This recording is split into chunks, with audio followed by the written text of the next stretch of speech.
Good morning, everybody, and welcome to the latest instalment of Talking Ball. It's the 25th of March. We are Signal Centre. I'm Joe Neighbour, joined by Steve O'Hare. Good morning, Steve. Good morning, mates. You all right? Yeah, good. Glad we made it to the end of the week. Yeah, another week, another day, another dollar. Indeed. So let's get stuck straight in. We're going to hopefully have a little bit of a new look on Monday, introducing young Jamie to the fold, which Nice will be one. good. So we'll be checking out some stocks as well with Jamie, which will be quite interesting. So hopefully people will join us for that. In the meantime, though, let's get stuck into the latest headlines. So obviously the Ukraine fears continue to dominate things. NATO promised further military aid to Ukraine, and US President Biden stated that there would be retaliation in kind if Russia used chemical weapons. So, yet another threat there from the US. Overall, there were increased fears over a prolonged conflict, especially with sanctions on Russia likely to have only a limited near term impact and no sign of progress in peace talks. The US dollar was unable to make any headway yesterday. There was a break from the hawkish Federal Reserve rhetoric yesterday, and the US dollar posted a limited net correction on the session. The yen has also corrected from the 6-year lows that we saw in the price over the last few days or so. In terms of what's going on the UK side of things, the confidence has slid. The Chancellor in the latest UK PMI business confidence data recorded a decline in the manufacturing index to a 13-month low at 55.5 from 58 previously, and well below the forecasts that were set at 57. Overall business confidence, however, declined by the largest amount since the pandemic started, with a slide to 17-month lows. It was also a slight shift from the Swiss National Bank yesterday, although they kept interest rates on hold at minus 0.75%, which was in line with the expectations. The central bank has repeated that it was prepared to intervene in the currency markets, but there was a shift in rhetoric as it noted the overall currency situation and inflation rate differential was with other countries and would be taken into consideration. So let's get stuck into some charts. Bit of a risk-off feel to markets today. Certainly, equity markets are a little bit on the back foot. Steve, what should we start with today? I suppose, yeah, talking about risk on, risk off, we'll start with gold. That definitely had a move high yesterday, which has got it up to some decent levels. This is the daily chart in gold, and we can see we posted a bullish engulfing, which we mentioned yesterday, and then this kicked on to make sort of like highs we haven't seen since the 14th of March. And we came in around about this level here, which is around about the 1960 level, trading around there right now. So that's quite interesting and should sort of be of interest this morning. And as we go into the weekend also, if there's a little bit of a risk-off scenario, then you know these sort of assets become a lot more popular with a safe haven value in gold. So we'll take a look at the shorter term time frame on this, and we can see that we broke above the resistance that we talked about for a couple of weeks now at 1950. Well, actually not a couple of weeks, all this week at 1950. It stalled in front of there, reversed lower, and eventually got up, broke through. So obviously stops triggered, and that was a decent correction in the end. If we apply some Fibonacci measurement tools to this, we've got, where's my 38.2? 38.2 is obviously a very keen Fibonacci retracement, which is around about the 1962 level. We've been up to 1966, good year for England, and but we've just pulled back from there. We're trading around about the 38.2% fib, so that's quite key. I would expect a break of the 1966, and we probably won't see any more World Cup finals for a few more years. But on top of that, we should see a push higher. So you can see that previously we've highlighted this area as solid support, and this obviously turns into now resistance. So really need to see maybe a break above even 1971 to sort of like to allow the momentum to scoot higher. On the oil, we've seen a bit of a pullback. Let's take a look at the bearish dark cloud cover candle on the daily chart in oil. This is a typical stall, and again, we could apply the Fibonacci levels to this and see that that's topped out close to the 61.8% fib retracement level. When I say close, these ranges that we're seeing all are pretty extreme. So even a spike higher can be anything up to $2.50, which we've seen here. So 113.30 for me has worked well as a retracement level, and we are correcting lower overnight also. So maybe a little bit of a pullback on the oil side of things. If you look at the 4-hour chart, that has support here with the Ichimoku cloud with trend support, but we have crossed over on a few of the moving averages that we can see here as well. So what we've got there, 5 and 9. Let's get some decent moving average over on there. Don't know whether that's done it or not. Well, it's a crossover anyway. So yeah, looking a bit weak going into the opens this morning, and potentially further downside in oil, but it'll be, you know, a minor correction. We'll still have this dip buying opportunity. Jumping on to cryptos, take a quick look at Bitcoin, which has benefited from this. I'll have to get rid of this little chart up here, which shows one of my trade ideas from the other day. And yeah, three very good positive days in cryptocurrency. We've still got some resistance, that there is horizontal resistance, but also a bit of downward trending resistance potentially coming in at around about the 44,600 level. Break of there, we could see a nice retest of the 45,850, so we'll call it 46,000 in Bitcoin. I'm what we've got down here, the ATR is moving lower. That's the average true range. What other indicators can we get on the oscillator side of things? Let's get a moving average conversion divergence here. I always like to look at that and we are seeing bearish divergence, I suppose. Well, no, we're going sideways, and the momentum is stalling though, which isn't great. Looking on a maybe a shorter time frame chart, we could see a little bit of divergence here, because I'm always fighting, as you know, I'm always fighting to give a reason to sell this bad boy. Price moving higher and momentum stalling. So yeah, even on the hourly chart you see it. So I think this is a good risk reward trade to fade into this, but I'd rather see it retest it properly before I dive into it. Quick look at indices. On the daily chart yesterday, a positive day, but off to a weak start this morning. A positive quiet day really in FTSE. The range wasn't massive. We've got like 60 tick range in FTSE yesterday. DAX ended up posting a positive day. My gun to head trade didn't do great there, but I managed to stay in flat, it, to be honest, mate. Yeah, yeah. It got off to a good start. Well, let's have a look at the hourly chart. That'll show it. Got off to a decent start. I was sort of like popping open the champagne here, mate. But then obviously pulled back lower. So I got to about 1.5, close to 1.5 hour on side, which isn't bad. And you know, if you're trading this with a management strategy behind it, you could well have pulled your stop in or taken a small amount of profit or whatever, depending on your strategy. But for me, I feel like it sort of feels like I'd like to have kept this trade on rather than get out of it It's clearly overnight. a decent level, isn't it? Yeah, it's holding quite well. I mean, it's only short-term chart, obviously, only an hourly chart. But you know, there's a few signs there that this DAX is stalling. So yeah, would have liked to keep that on, but you never know. I'm not going to get too married up to it. The US markets seemed to have a good day yesterday. They pushed higher. I saw the Nasdaq trigger late on, and we've seen this move up. So I've got the dogs singing a chorus at the moment. Let me just tell him to mind his language.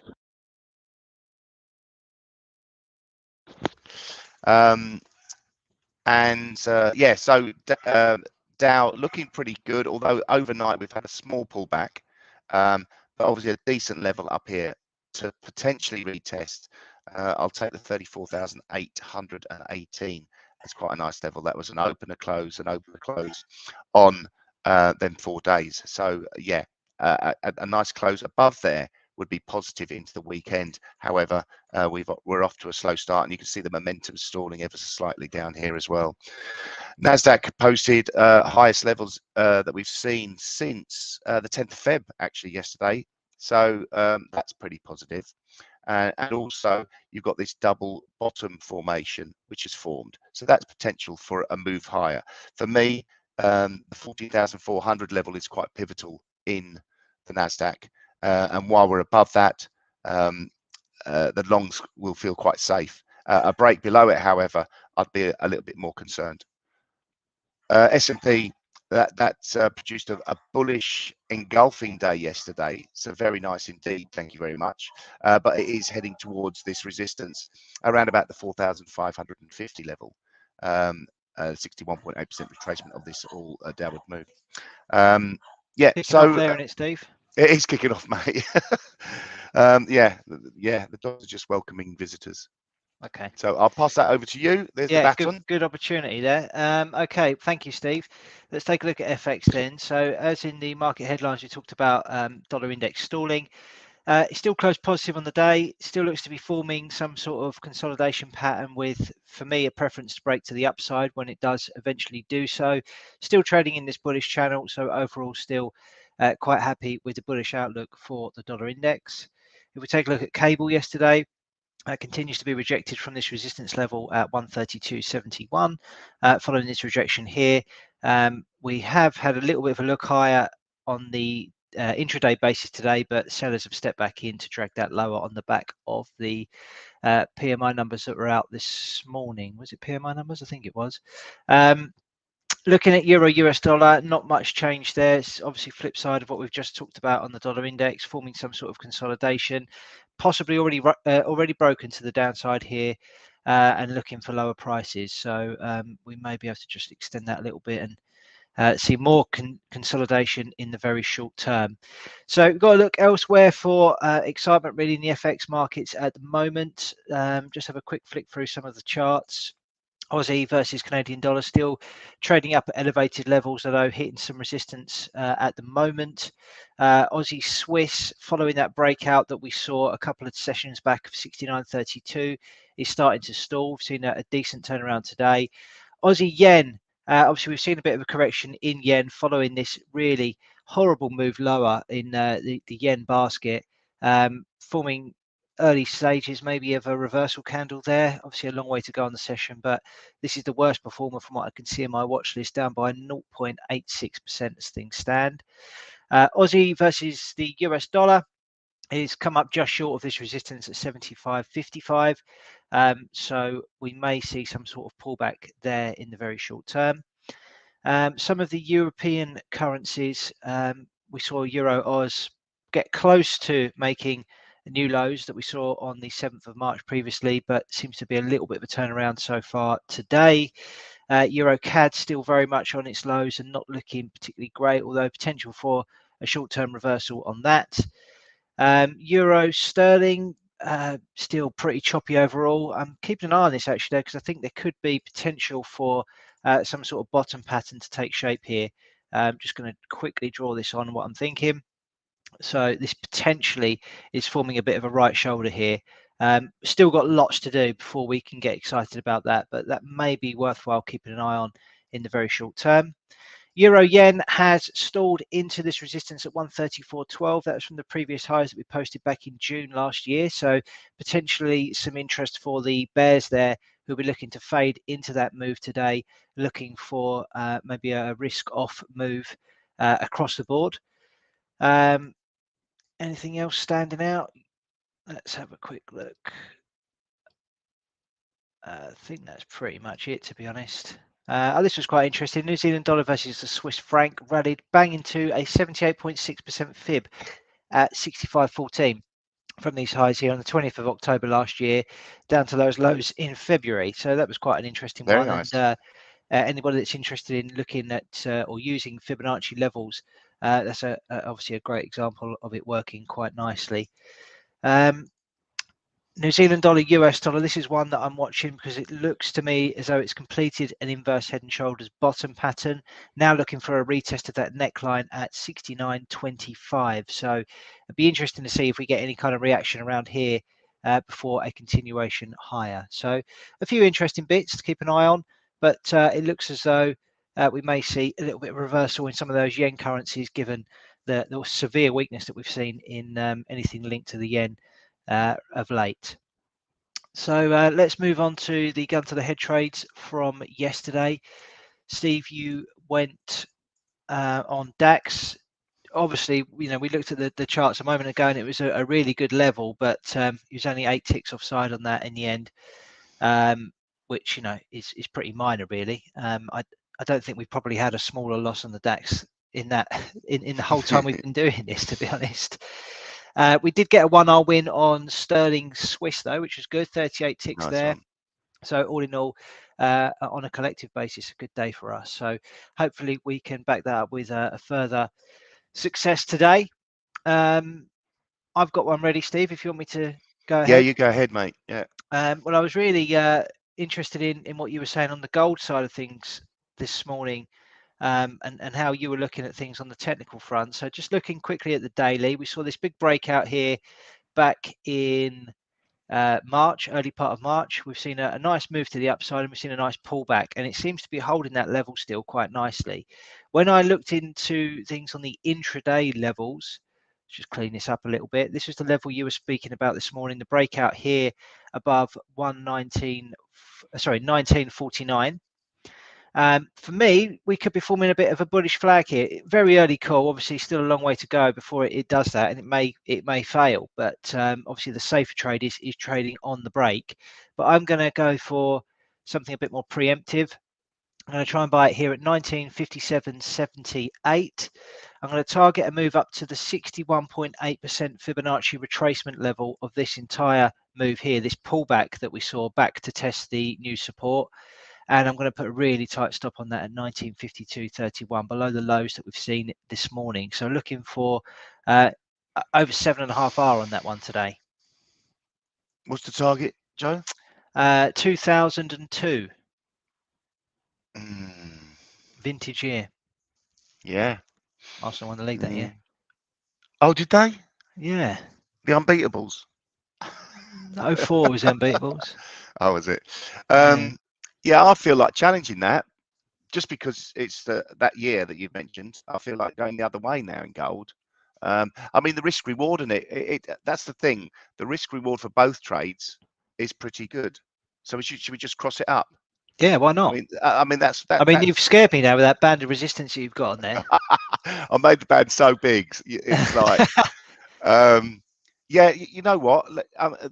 There's always sort of like room for that. I mean, the reason behind your trade is the bullish flag, and it hasn't broken, so that puts the odds slightly more in my favour. My reason is we've held at resistance, and it hasn't broken the resistance. So there's a risk reward trade there. So either way, there's a technically good risk yours trade. is sounder than mine, I would say. Technically it's sound, but you know, this is how trading works. You know, even if it's technically sound, it doesn't mean to say it's going to work. But if your risk reward and the trade management is you really focus on that, then there's always opportunity. So yeah, I'm going to go for this. And you know what? And normally I'd round this up or round this down to 3-1 or 4-1 risk reward, but I'm not going to. I'm just going to leave it as it is. Just me being wild. So yeah, I'm going to keep quite a tight stop in there, which is pretty tight. Really, I should maybe place it above 1671. Yeah, why don't I do that? I'm going to place it at the stop. Playing it Getting in safe there, here, Stevie. short. I know, it hurts. Can you hurry up, because I'm going to get stopped out in a minute. Yeah, played it safe here. Stop is at 1972.91. Getting in here, targeting a move back down to 1919.40. Yeah, that's me. 2.45 to 1. Lovely, good luck. Okay, so data-wise today, 9 o'clock UK time, we've got the German IFO index number. So that's pretty much it for high-impact data today. And then obviously we start focusing on what to look forward to next week. It's the end of the month and therefore the start of a new month. So we'll have the latest read from the non-farm payrolls on Friday.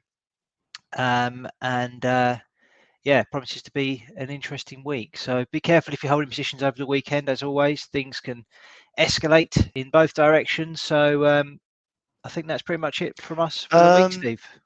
Can they escalate downwards? I don't think they can, actually. You're frozen now, have you, Joe? You froze De-escalate. then. Yeah, Maybe. escalate. Yeah, maybe. Okay. Okay, Things can lovely. de-escalate or escalate. Yeah, Either in way, it both can create directions. volatility. Cheers. All right, speak soon. Have a good week, all. Cheers. Bye-bye. Bye.